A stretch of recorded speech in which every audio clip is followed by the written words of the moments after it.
Today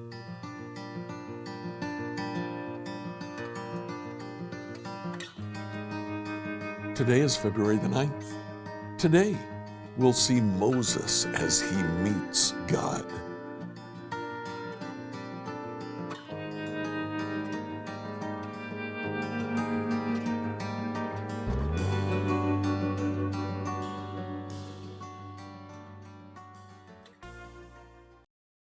In reading through the Bible in a year today, I'd like you to read Exodus chapters 1 to 4.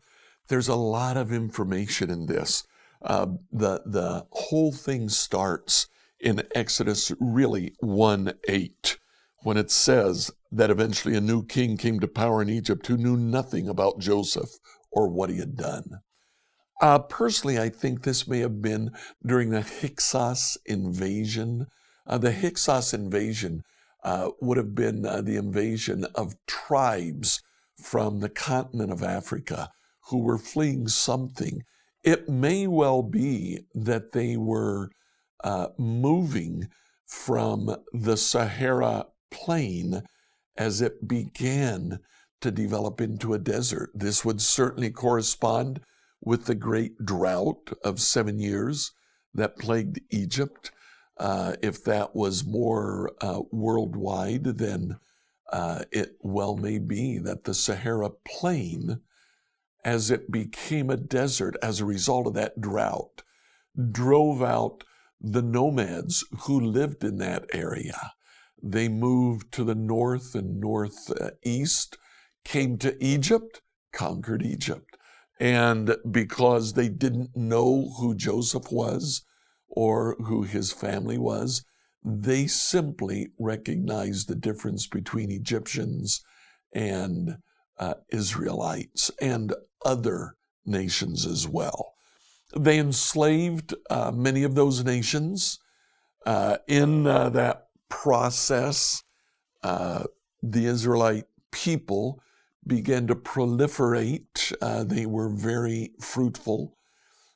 In order to keep them from being too fruitful, they began to kill all of the boys, not the girls, but the boys. They wanted slaves, but having men and women was not, it grew too many Israelites. So they killed the boys. In that process, a young boy was born, a child was born, and his mother, to protect him, put him in a basin that she covered with pitch and set it to float in the river. Now, I think there was some intention there. She floated the basin in a river and sent her daughter Miriam to oversee the basin. And when Pharaoh's daughter came to the riverside, it seems that Miriam kind of pushed the basin towards Pharaoh's daughter. There was a legend that Pharaoh would be caught up out of the mouth of a crocodile from the Nile River. Pharaoh's daughter saw the baby, pulled the baby out, probably recognized it as a Hebrew baby, but named that baby Moses, Moses meaning drawn out. Very interesting that around this time, the name of Pharaoh was Tutmosis. Very similar, same root. Moses was raised by Pharaoh's daughter. He was nursed by his own mother, who certainly taught him of his heritage, taught him that he was Israelite. You'll be able to read the story, see how Moses became probably next in line to be Pharaoh, but then committed murder. He murdered an Egyptian who was beating one of his own people. That cited him more than the murder. Pharaohs would commonly murder, but he murdered the Egyptian for abusing an Israelite. Well, if Israel was slave, that simply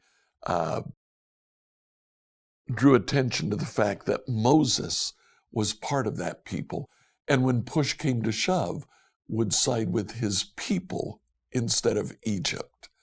So he ran away, he was in exile, and that's where Moses sees the burning bush. As he sees the burning bush, he receives God's call. God tells him, chapter 3, verse 10, "Go, I'm sending you to Pharaoh. You must lead my people out of Egypt." Moses objects, has many complaints, many objections. God answers them all, and finally God gets angry and he says, "Moses, just go." So Moses figures he had better do that. Enjoy reading Exodus 1 to 4. Exodus 1 through 4, New Living Translation. Exodus 1. These are the names of the sons of Israel, that is, Jacob, who moved to Egypt with their father, each with his family: Reuben, Simeon, Levi, Judah, Issachar, Zebulun, Benjamin, Dan, Naphtali, Gad, and Asher. In all, Jacob had 70 descendants in Egypt, including Joseph, who was already there. In that time, Joseph and all his brothers died, ending an entire generation. But their descendants, the Israelites, had many children and grandchildren. In fact, they multiplied so greatly that they became extremely powerful and filled the land. Eventually, a new king came to power in Egypt, who knew nothing about Joseph or what he had done. He said to his people, "Look, the people of Israel now outnumber us and are stronger than we are. We must make a plan to keep them from growing even more. If we don't, and war breaks out, they will join our enemies and fight against us. Then they will escape from the country." So the Egyptians made the Israelites their slaves. They appointed brutal slave drivers over them. They forced them to build the cities of Pithom and Ramses as supply centers for the king. But the more the Egyptians oppressed them, the more the Israelites multiplied and spread, and the more alarmed the Egyptians became. So the Egyptians worked the people of Israel without mercy.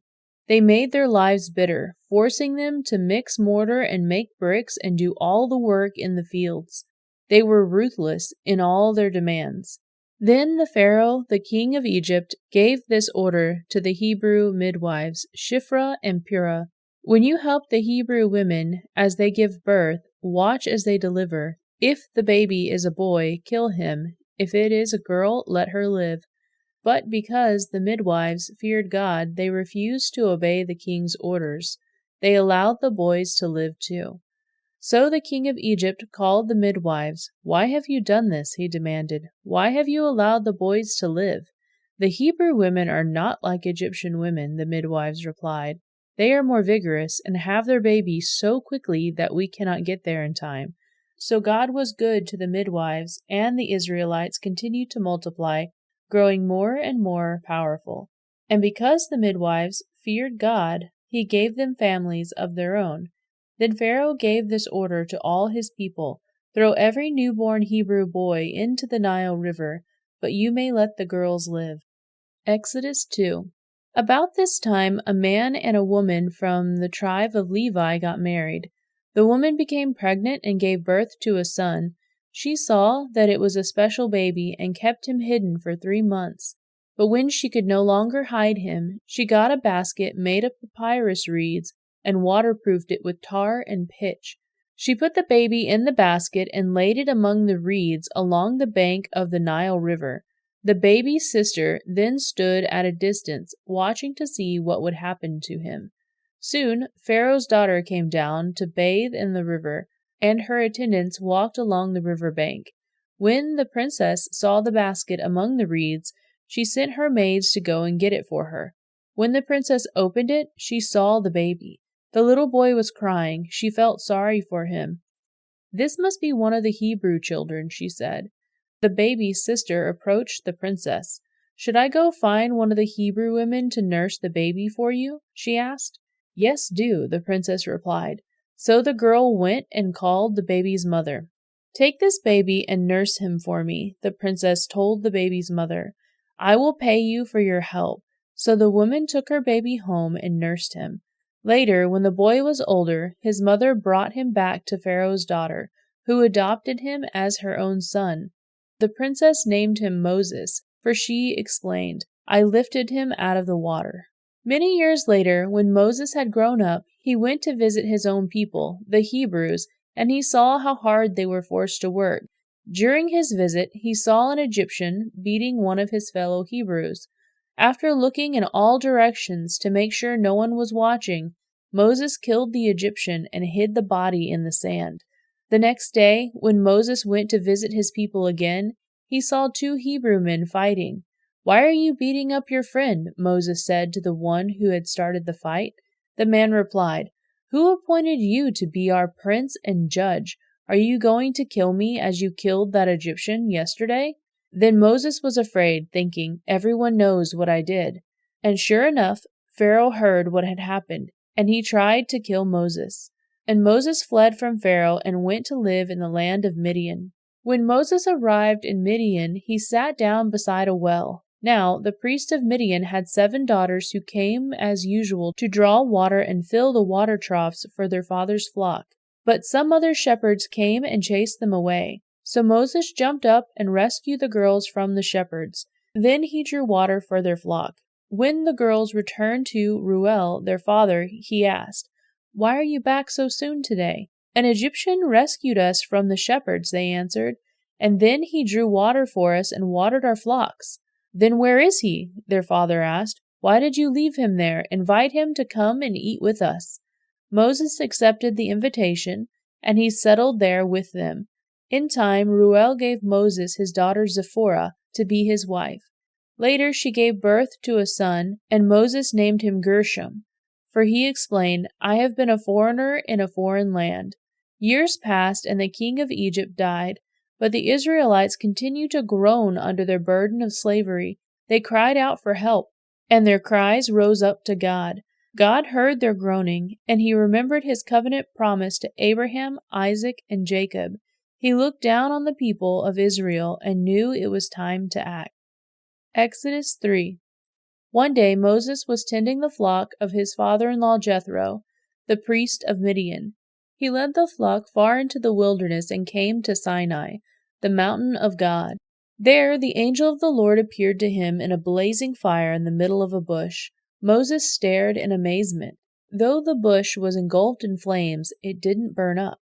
"This is amazing," Moses said to himself. "Why isn't that bush burning up? I must go see it." When the Lord saw Moses coming to take a closer look, God called him from the middle of the bush, "Moses, Moses." "Here I am," Moses replied. "Do not come any closer," the Lord warned. "Take off your sandals, for you are standing on holy ground. I am the God of your father, the God of Abraham, the God of Isaac, and the God of Jacob." When Moses heard this, he covered his face because he was afraid to look at God. Then the Lord told him, "I have certainly seen the oppression of my people in Egypt. I have heard their cries of distress because of their harsh slave drivers. Yes, I am aware of their suffering. So I have come down to rescue them from the power of the Egyptians and lead them out of Egypt into their own fertile and spacious land. It is a land flowing with milk and honey, the land where the Canaanites, Hittites, Amorites, Perizzites, Hivites, and Jebusites now live. Look, the cry of the people of Israel has reached me, and I have seen how harshly the Egyptians abuse them. Now go, for I am sending you to Pharaoh. You must lead my people Israel out of Egypt." But Moses protested to God, "Who am I to appear before Pharaoh? Who am I to lead the people of Israel out of Egypt?" God answered, "I will be with you, and this is your sign that I am the one who has sent you. When you have brought the people out of Egypt, you will worship God at this very mountain." But Moses protested, "If I go to the people of Israel and tell them, 'The God of your ancestors has sent me to you,' they will ask me, 'What is his name?' Then what should I tell them?"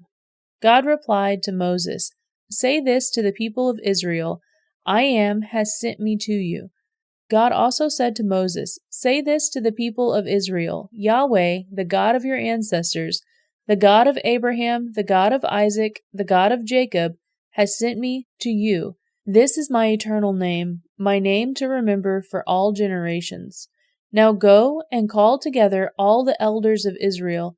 Tell them, Yahweh, the God of your ancestors, the God of Abraham, Isaac, and Jacob, has appeared to me. He told me, I have been watching closely. I see how the Egyptians are treating you. I have promised to rescue you from your oppression in Egypt. I will lead you to a land flowing with milk and honey, the land where the Canaanites, Hittites, Amorites, Perizzites, Hivites, and Jebusites now live. The elders of Israel will accept your message.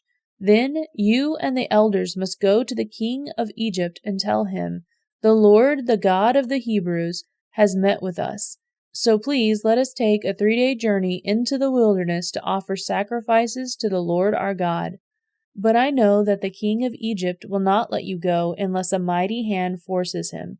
So I will raise my hand and strike the Egyptians, performing all kinds of miracles among them. Then at last he will let you go, and I will cause the Egyptians to look favorably on you. They will give you gifts when you go, so you will not go empty-handed. Every Israelite woman will ask for articles of silver and gold and fine clothing from her Egyptian neighbors and from the foreign women in their houses. You will dress your sons and daughters with these, stripping the Egyptians of their wealth. Exodus 4. But Moses protested again. What if they won't believe me or listen to me? What if they say, the Lord never appeared to you? Then the Lord asked him, What is that in your hand? A shepherd's staff, Moses replied. Throw it down on the ground, the Lord told him. So Moses threw down the staff, and it turned into a snake. Moses jumped back. Then the Lord told him, Reach out and grab its tail. So Moses reached out and grabbed it, and it turned back into a shepherd's staff in his hand. Perform this sign, the Lord told him. Then they will believe that the Lord, the God of their ancestors, the God of Abraham, the God of Isaac, and the God of Jacob, really has appeared to you. So the Lord said to Moses, Now put your hand inside your cloak. So Moses put his hand inside his cloak, and when he took it out again, his hand was as white as snow with a severe skin disease. Now put your hand back into your cloak, the Lord said. So Moses put his hand back in, and when he took it out again, it was as healthy as the rest of his body. The Lord said to Moses, If they do not believe you and are not convinced by the first miraculous sign, they will be convinced by the second sign. And if they don't believe you or listen to you even after 2 signs, then take some water from the Nile River and pour it out on the dry ground. When you do, the water of the Nile will turn into blood on the ground. But Moses pleaded with the Lord, O Lord, I am not very good with words. I have never been, and I am not now, even though you have spoken to me. I get tongue-tied, and my words get tangled. Then the Lord said to Moses, Who makes a person's mouth? Who decides whether people speak or do not speak, hear or do not hear, see or do not see? Is it not I, the Lord? Now go. I will be with you as you speak, and I will instruct you in what to say. But Moses pleaded again, Lord, please, send anyone else. Then the Lord became angry with Moses. All right, he said, what about your brother Aaron, the Levite? I know he speaks well, and look, he is on his way to meet you now. He will be delighted to see you. Talk to him and put words in his mouth. I will be with both of you as you speak, and I will instruct you both in what to do. Aaron will be your spokesman to the people. He will be your mouthpiece, and you will stand in the place of God for him, telling him what to say. And take your shepherd's staff with you, and use it to perform the miraculous signs I have shown you. So Moses went back home to Jethro, his father-in-law. Please let me return to my relatives in Egypt, Moses said. I don't even know if they are still alive. Go in peace, Jethro replied. Before Moses left Midian, the Lord said to him, Return to Egypt, for all those who wanted to kill you have died. So Moses took his wife and sons, and put them on a donkey, and headed back to the land of Egypt. In his hand he carried the staff of God. And the Lord told Moses, "When you arrive back in Egypt, go to Pharaoh and perform all the miracles I have empowered you to do. But I will harden his heart, so he will refuse to let the people go. Then you will tell him, 'This is what the Lord says: Israel is my firstborn son. I command you, let my son go so he can worship me. But since you have refused, I will now kill your firstborn son.'" On the way to Egypt, at the place where Moses and his family had stopped for the night, the Lord confronted him and was about to kill him. But Moses' wife, Zipporah, took a flint knife and circumcised her son. She touched his feet with the foreskin and said, "Now you are a bridegroom of blood to me." When she said a bridegroom of blood, she was referring to the circumcision. After that, the Lord left him alone.